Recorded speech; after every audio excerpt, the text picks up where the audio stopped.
pensando, sentado ali, quando fala essa palavra, parece que Deus não tem capacidade, né, pela sua onisciência, né, de saber quem é a pessoa.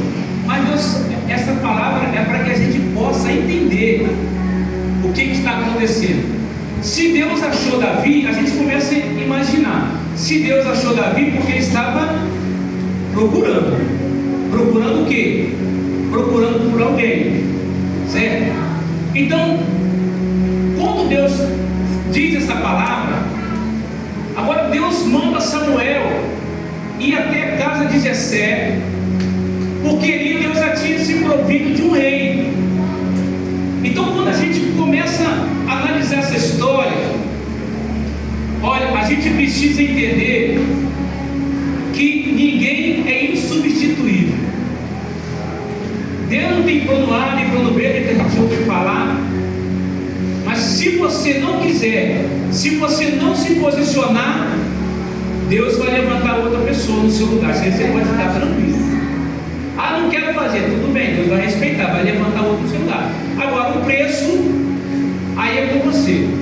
Então Deus manda que Samuel vai até a casa de Jessé, porque ele tinha escolhido uma pessoa para poder ungir como rei. E quando Samuel chega na casa de Jessé, existia, parece que eu não estou enganado, 7 jovens, eu não estou enganado, né? Depois a gente confere na Bíblia. Todos eles com mais capacidade, mais bonito, mais forte. Eu estou vendo irmão aqui, né? Com cabelo, né? Outros com os olhos talvez verde, azul. Mas isso para Deus, viu, irmão? Não faz diferença. Porque Deus, ele já tinha achado alguém que, por mais que no futuro fosse errar, mas Deus conhecia o coração, que todos nós conhecemos a trajetória de Davi. Deus queria alguém que fosse leal, alguém que tivesse compromisso, alguém que tivesse responsabilidade para poder governar uma cidade. Então, aqueles jovens, filhos de Jessé, todos eles achavam que sentariam naquela cadeira separada para o futuro rei. Só que todos eles ficaram decepcionados. Olha para a gente ver. Geralmente, quem que Deus escolhe primeiro na nossa família? Os mais improváveis, né? Os mais improváveis. Aquele que ninguém dá nada, aquele que dá mais trabalho, aquele que estão no vício, que estão na bebida, que estão perdidos.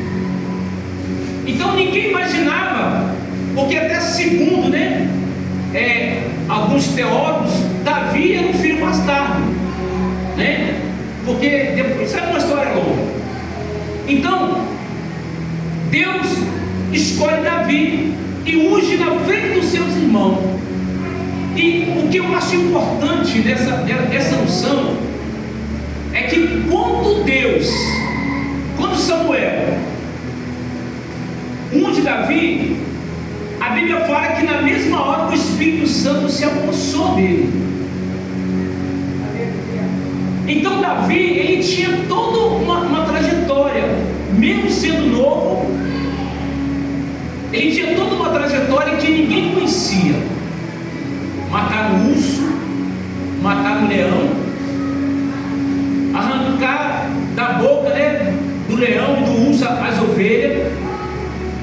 Então Deus estava olhando para Davi, porque ele via que Davi realmente ele era comprometido com quem? Com as ovelhas. Ele dava a sua vida pelas ovelhas. Quem que deu a sua vida pelas ovelhas? Foi Jesus. Então Davi também é um tipo do bom pastor, que se preocupa com as ovelhas. Então quando alguém se preocupa com alguém, é porque realmente tem um chamado para poder cuidar de ovelha. Mas aí Davi vem, o Espírito se aposta dele. Eu creio que alguns fizeram bico, alguns até temos mais capacidade do que Davi. Por que Deus escolheu Davi? A escolha de Deus não tem explicação. Ah, mas Deus só escolhe gente pequena? Não, Deus escolhe também gente grande. Deus escolhe todos aqueles que estão disponíveis para poder fazer a vontade dele. E quando depois que Davi foi ungido, Davi passa a ser observado. Aí Saul, ele está oprimido, possuído pelo espírito imundo, pelo espírito maligno, espírito mau. E ele precisava de alguém que soubesse tocar. Olha para você ver a responsabilidade. Então Davi era observado. Então eu quero colocar para nós nessa noite que nós também somos observados. Sabia disso? Nós somos observados. Olha, a Bíblia diz que o profeta Eliseu, ele passava num certo lugar e aquela mulher sunamita, ela observava e disse para o seu marido: eu tenho observado que esse homem que passa por nós, que passa todo dia aqui, ele é um santo homem de Deus. Outro dia eu estava pensando que quem serve a Deus, irmão, é diferente. Antigamente, olha para você ver, antigamente o crente ele era diferenciado. Não estou aqui querendo doutrinar a igreja não, tá? Mas o crente era diferenciado por não cortar o cabelo. Todo mundo lembra disso, né? Por não cortar o cabelo. As mulheres usavam uma roupa adequada, os homens andavam. Não estou aqui questionando a doutrina, não, estou falando que é uma diferença, né? Só que a diferença não precisa só você andar, não cortar o cabelo, andar com uma saia até o pé. Isso não significa nada, porque Deus não está olhando para a sua aparência.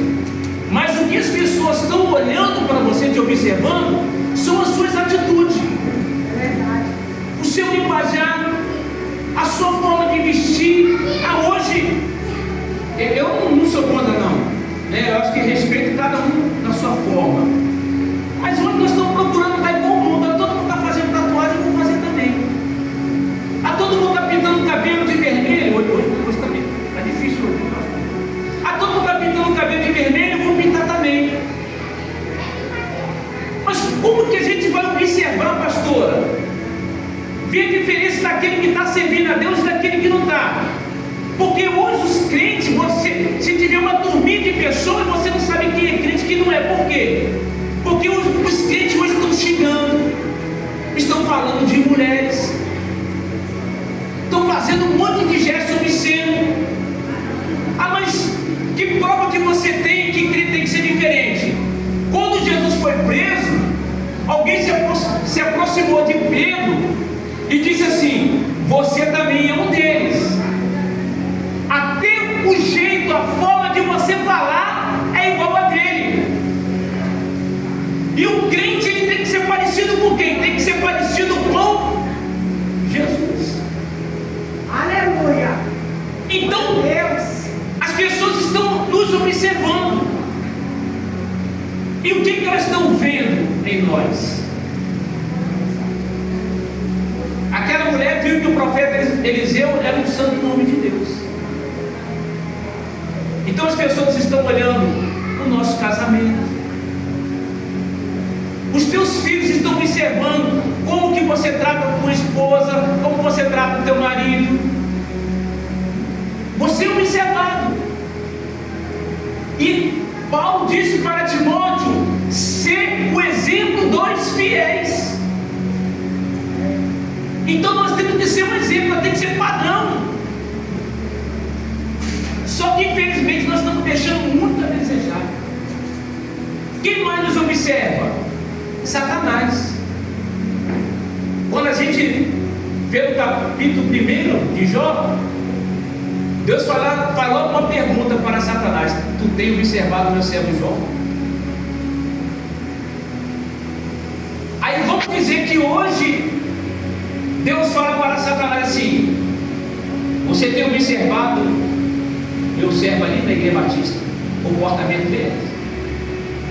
Jesus. As atitudes dele no trabalho, a família,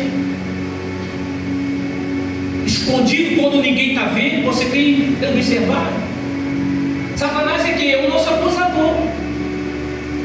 Então ele está nos observando. Sabe como que a gente observa? Os ímpios observam a gente. Sabe o que eles fizeram? Eles armaram uma armadilha para Daniel. Sabe como? Porque eles observaram que Daniel orava. Você está orando? Meu Deus. Aí eles fazem assim, ó, nós não temos como acusar Daniel de nada. Daniel era um bom político. Ninguém achava nenhuma acusação contra Daniel. Aí eles disseram assim, olha, vamos fazer o seguinte, vamos falar com o rei para que coloque um decreto que ninguém pode fazer petição a ninguém, a não ser somente o rei. Mas Daniel continuou orando, e eles continuaram observando Daniel. Aí eles foram lá e acusaram, olha rei, o senhor colocou um decreto que ninguém podia fazer petição nenhuma, mas Daniel estava orando. Está vendo como é que nós estamos sendo observados? Nós somos observados. Aí ele observa, não conseguiu não, né? Ele observa aqui as qualidades de Davi. Primeiro, que ele é uma pessoa valente. O que Deus falou para Gideão? Que ele era um homem valente. Valente quer dizer um homem de coragem. E às vezes nós não estamos tendo coragem nem para poder falar que somos crentes. Eu conheci uma pessoa, ele era até diácono da igreja. Ele falou que no trabalho dele ele não tinha coragem de falar que era crente, porque ele tinha medo das pessoas zombar dele. Sabe o que Deus falou para Gideão? Covarde e medroso, volta para trás. Deus quer homens e mulheres valentes na sua obra. Glória a Deus. Deus não quer que você seja covarde, não. Se Deus mandou você falar alguma coisa, fala. Se Deus mandou fazer alguma coisa, faça.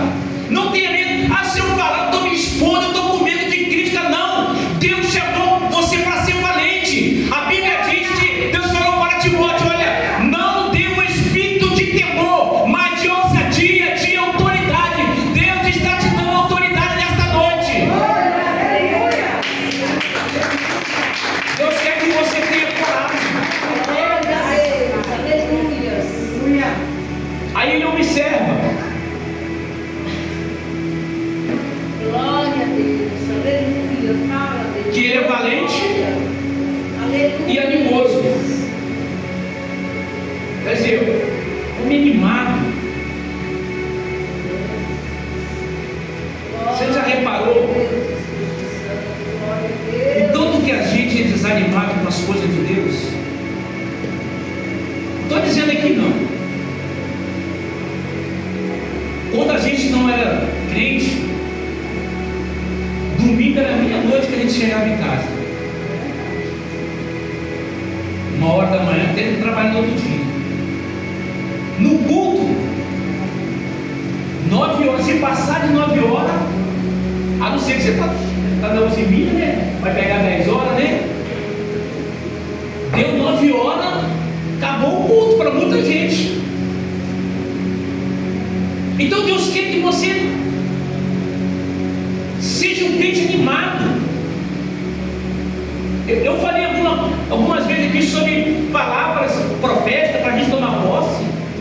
E a pastora aqui hoje ela reafirmou sobre isso aí. Você tem que ser animado. Liberou uma palavra profética nele, eu tomo posse, eu recebo. Aleluia. E ele fica assim, irmão, você vai ser abençoado.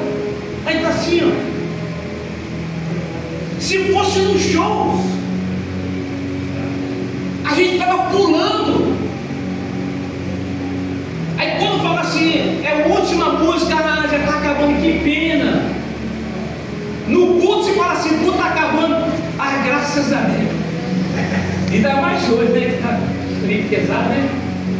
Parecia que não ia acabar mais aquela mensagem. Ai, que mensagem dura, difícil. Mas isso é bom para a nossa alma. Quando você ama o seu filho, você corrige ele. Tira um sapulejão, você chama atenção, você liga. Você mostra onde é que está o defeito, o erro dele. Eu não é. E se hoje você está tomando uma chucalhada de Deus, é porque Deus te ama. Aleluia. É porque Deus quer ver você limpar, Deus quer ver você valente. Glória a Deus.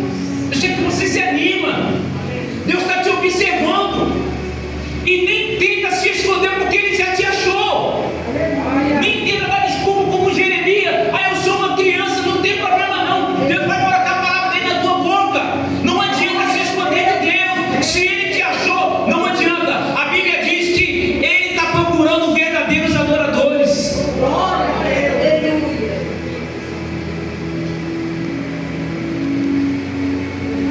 Outra qualidade que foi observada em Davi é que ele era um homem de guerra. Passa na frente, passa por trás. E eu estava pensando nessa palavra, mas Davi é um homem de guerra. Davi era novo. E eu comecei a entender, irmão, que nós estamos numa batalha espiritual, uma guerra. E nós temos que ser um guerreiro. Porque a nossa luta não é contra a carne nem contra o sangue, mas é contra os principados. Então nós temos que ser um guerreiro espiritual. Paulo disse: eu combati um bom combate. Quer dizer, você está numa guerra. Só que existe um porém. A pastora falou aqui sobre depressão. Gente, é normal o crente ter depressão. Quem dera, né? A sua crente não tem depressão, não tem ansiedade, não tem dor de dentro, não tem dor de cabeça, é muito bom. Mas sabe o que está faltando em nós? As armaduras de Deus. É lógico que a depressão tem vários fatores. Não é uma coisa assim, são vários fatores para você que vem a depressão. Pode ser orgânica, pode ser devido a um luto. Só que a gente precisa, veja bem, a gente está numa guerra. Eu nunca fui numa guerra, mas eu sei que uma guerra tem o quê? Tem míssil, tem bomba, tem emboscada, tem tudo quanto é tipo de arma. E às vezes a gente entra nessa guerra despreparado, pastor. Vou fazer uma campanha para a irmã fulana de tal. Você está preparado? Às vezes você não vigia. Uma hora você está crente, uma hora você não está. Meu Deus. Aí o que acontece? Você vai ser atingido. Mas Deus está levantando guerreiros e guerreiras aqui nesta noite. Aleluia. Porque ainda que possamos ser feridos, mas nós venceremos a batalha. Aleluia. Porque o nosso Senhor, Ele é o Senhor da guerra. E Ele jamais perdeu uma batalha. Só que nós precisamos estar preparados. Glória a Deus. Aleluia. O inimigo usa tudo quanto é tipo de arma, até a Bíblia. Ele usa. Ele usou a palavra de Deus para poder tentar Jesus. Aí você não lê a Bíblia. Meu Deus, domingo que vem essa pessoa não vai ir. Aí você não lê a Bíblia para poder, quando Satanás falar na tua mente, você combater com ele. Você não jejua, porque tem demônio que só sai com jejum e oração. Você não vigia, você dá lugar. É Jesus. Então hoje Deus quer levantar um exército forte aqui nesta igreja, Aleluia. Glória. para que você possa vestir as armaduras de Deus, a espada do Espírito, o capacete da salvação, a sandália da preparação, né? Irmão, começa a pegar as armaduras de Deus, porque você querendo ou não, ainda que você fale assim, eu não vou mexer com o diabo, ele não vai mexer comigo, você está perdendo o seu tempo, ele vai mexer com você de qualquer forma, ele vai tentar te ferir, ele vai tentar te desanimar de qualquer forma. O que foi observado aqui? Que Davi era um homem valente, era um homem de guerra.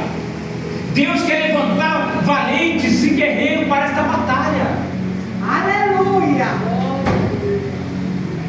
Sabe quando você desiste? Você se torna um desertor. Eu estava vendo um pastor, um ex-pastor nosso pregar. Ele falou assim: o time pode estar perdendo, ficar 10 anos sem ganhar um campeonato, ninguém para de torcer para aquele time, para torcer para o outro. A gente, se a igreja estiver vazia, eu vou sair da igreja porque a igreja está vazia. Se a igreja não tiver um ar-condicionado, não vou ficar nessa igreja porque não tem ar-condicionado. Ninguém troca de time.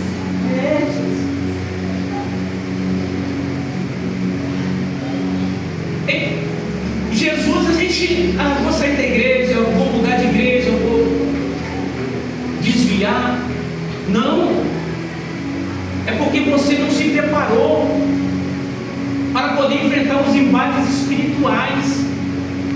O inimigo está dando para ceifar a tua alma, para poder ganhar a tua alma. Mas só que ele vai cair no cavalo porque a tua alma já pertence a Jesus. Aleluia. Ele já pagou um preço pela tua alma, pela tua vida. E ele vai observando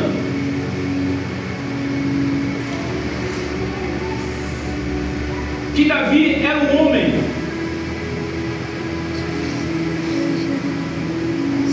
que sabia tocar harpa. E quando fala tocar, geralmente quem toca o instrumento geralmente canta, né? E a importância do louvor na igreja. O louvor, hoje até o professor louvor amanhã, já o pessoal do louvor muito bem. Mas o louvor da igreja não é para mostrar quem canta bem. Estou falando direto do significado, os cantam muito bem. Não é para mostrar quem canta melhor, quem tem a voz mais bonita. O louvor é para atrair a presença de Deus. Porque a Bíblia diz assim, que Ele habita no meio dos louvores. Eu já vi pessoas com uma voz muito bonita cantando, louvando. Mas já vi gente muito simples, Letícia, que até não era bem doado, igual eu. Mas quando cantava, alguma coisa acontecia. Então Deus liberta através de louvores. Aleluia. Saul estava lá oprimido pelo diabo. Quando Davi começava a tocar, ele era liberto. A importância do louvor é tão grande que quando os filhos de Amon, de Moabe e o monte de Seir vieram contra Josafá para tentar destruir Josafá começou a orar. E sabe o que Josafá fez? Sabe, Letícia, o que Josafá fez? Quando ele estava se preparando para a guerra, que provavelmente eles perderiam, sabe o que ele fez? Colocou cantores na frente do pessoal que estava armado. Olha a responsabilidade de quem louva na igreja.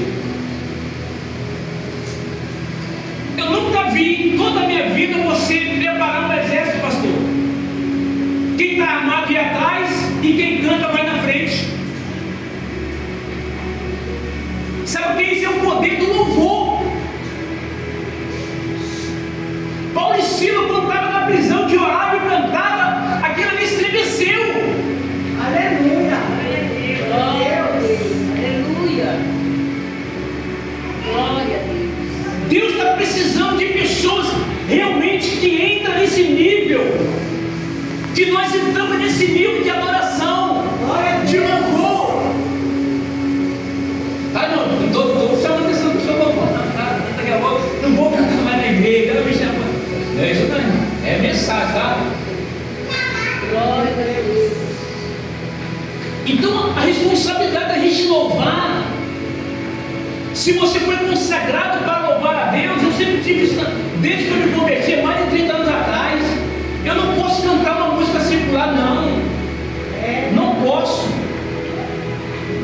Nabucodonosor pegou os tecidos que pertencia às coisas de Deus, consagrado para as coisas de Deus, e colocou vinho naquelas taças, daquele negócio, tudo fez uma bagunça danada e pagou um preço terrível. Você foi consagrado, ungido para poder louvar o Senhor, para poder pregar. E o louvor liberta. Quantas pessoas que são libertas através do louvor? Eu me converti através do louvor. Eu fui na igreja, de repente não foi a palavra que tocou em mim, mas foi o louvor. Quando cantou aquele hino, um hino de missões, que dizia assim, que o que será desse pobre pecador que é morto no meu corpo? E quando eu escutava aquele jovem cantando aquele hino, eu fui tocado pelo Senhor. Glória. Glória a Deus. Não tem coisa que entra tanto na nossa cabeça como louvor. Glória a Deus. Eu disse que outro dia, se você trabalhar perto de uma música, ela pode ser mais imoral que for, daqui a pouco você está cantando ela. Você não quer cantar, de repente vem você. Então louvor, irmão, ele tem um poder muito grande. E Davi tinha essa habilidade para poder louvar. Ele foi um dos salmistas, né? Que escreveu aqueles cânticos. Ele tinha boa presença, né? De gentil presença. Tem pessoas que você tem uma conexão muito grande com ele quando você está conversando com ele, você está perto dele. Você sabia que tem pessoas que ela gera em você dopamina. Você sente tão bem, você sente tão prazeroso em conversar com ele que faz. Agora tem pessoas que, pelo amor de Deus, você fala assim, vai embora, pelo amor de Deus. É como eles falam, acaba, né? Acaba, pelo amor de Deus. Tem pessoas que você não pode nem perguntar, está tudo bem? Tem vezes que até se arrepende, ei irmão, tudo bem? Pronto, já era. Já era o seu dia. É tanta coisa. Reclama daquilo outro. Gentil presença, de uma presença boa. Mas tem uma outra coisa, eu estou terminando. Depois nós vamos continuar falando sobre Davi. Quando a gente leu que Jessé, que Samuel ungiu Davi, o que aconteceu? Que o Espírito se apoderou dele. E quando a gente lê aqui esse verso 18, diz assim: o Senhor era comigo, é comigo. Será que as pessoas, quando olham para nós, elas estão vendo Deus em nós? Será que as pessoas, quando olham, porque Davi, ele fala sobre prudência, Davi é uma pessoa prudente. Nós temos as 5 virgens prudentes, que são 10, mas 5 eram prudentes. 5 não queriam ficar sem o azeite. O azeite, todos nós sabemos que representa o Espírito Santo. Irmão, nós não podemos perder. Foi cantado aqui um Consolador. Mas não afasta a tua presença. Davi se importava. Davi ele cativava a presença de Deus. Eu acho que quando Davi estava no culto, ele falava assim: Senhor, não quero sair daqui enquanto não sentir a tua presença. Porque Davi se entregava, Davi dançava. Tem muita gente que não gosta de dança não, mas Davi dançava, bailava no espírito. Ele foi até criticado por isso. Por quê? Porque ele falava: Senhor, não afaste de mim a tua presença, não afaste de mim o teu espírito. E às vezes nós estamos na igreja, o espírito parece que passa longe de nós. Eu gosto do espírito está dentro de nós, né? Mas ela tem espírito que passa longe. Mas se a gente falar: Senhor, hoje é um dia, eu não saio daqui enquanto eu não sentir a tua presença. Porque a presença de Deus na nossa vida, irmão, ela vai curar a nossa alma. Aleluia. Ela vai curar o nosso espírito. Glória a Deus. Aleluia. Glória a Deus. Por que vai acontecer isso? Porque você vai ser inundado com a presença de Deus. Você vai sentir prazer, você vai sentir alegria, você vai esquecer a dor, você vai esquecer o problema. Você vai pensar assim: eu não sei se é a igreja que subiu ou se é o céu que desceu. Amém? Eu queria que o pessoal do louvor viesse cantar esse querido de novo, Consolador. Eu queria que você colocasse em pé.